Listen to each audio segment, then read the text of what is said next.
नमस्कार मित्रांनो. प्रश्न: पुणे सार्वजनिक सभेची स्थापना कोणी केली? उत्तर: गणेश वासुदेव जोशी, सार्वजनिक काका आणि न्यायमूर्ती रानडे, 1870. 2. प्रश्न: शेतकऱ्यांचा असूड हा ग्रंथ कोणी लिहिला? उत्तर: महात्मा ज्योतिराव फुले. 3. प्रश्न: 1857च्या उठावात कोल्हापूरमधून कोणी नेतृत्व केले? उत्तर: चिमासाहेब. 4. प्रश्न: मराठी वृत्तपत्रांचे जनक कोणास मानले जाते? उत्तर: बाळशास्त्री जांभेकर. त्यांनी दर्पण हे पहिले मराठी वृत्तपत्र सुरू केले. 5. प्रश्न: महर्षी धोंडो केशव कर्वे यांनी महिलांच्या शिक्षणासाठी कोणती संस्था स्थापन केली? उत्तर: महिला विद्यापीठ, SNDT, 1916. 6. प्रश्न: क्रांतिसिंह नाना पाटील यांनी साताऱ्यात कोणते सरकार स्थापन केले होते? उत्तर: प्रति सरकार, पत्री सरकार. 7.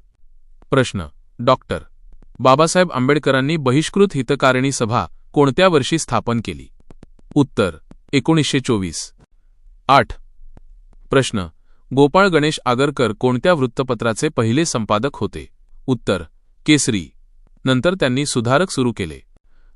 प्रश्न: 1857च्या उठावात खानदेशातील भिल्लांचे नेतृत्व कोणी केले? उत्तर: कजार सिंग आणि खाजा नाईक. 10. प्रश्न: ग्रँड डफ यांच्या मराठ्यांच्या इतिहासातील चुका कोणी सुधारल्या? उत्तर: नीलकंठ जनार्दन कीर्तने.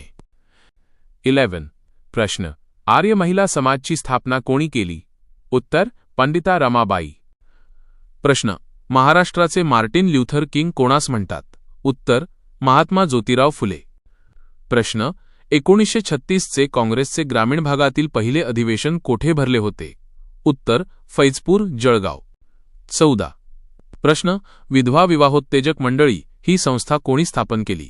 उत्तर: महर्षी धोंडो केशव कर्वे. 15. प्रश्न: कोणत्या समाजसुधारकाने शतपत्रे लिहिली? उत्तर: गोपाळ हरी देशमुख, लोकहितवादी. 16. प्रश्न: साने गुरुजींनी पंढरपूरचे विठ्ठल मंदिर दलितांसाठी खुले व्हावे म्हणून कोठे उपोषण केले होते? उत्तर: पंढरपूर, 1947. 17. प्रश्न: अस्पृश्यतेचा कलंक धुवून काढण्यासाठी विठ्ठल रामजी शिंदे यांनी कोणती संस्था काढली? उत्तर: डिप्रेस्ड क्लासेस मिशन, 1906. 18. प्रश्न: भारताच्या पहिल्या महिला डॉक्टर कोण होत्या? उत्तर: आनंदीबाई जोशी. 19. प्रश्न: वासुदेव बळवंत फडके यांचे वकीलपत्र कोणी घेतले होते? उत्तर: सार्वजनिक काका, गणेश वासुदेव जोशी. 20. प्रश्न: 1905च्या वंगभंग आंदोलनाचे पडसाद महाराष्ट्रात कोणी उमटवले?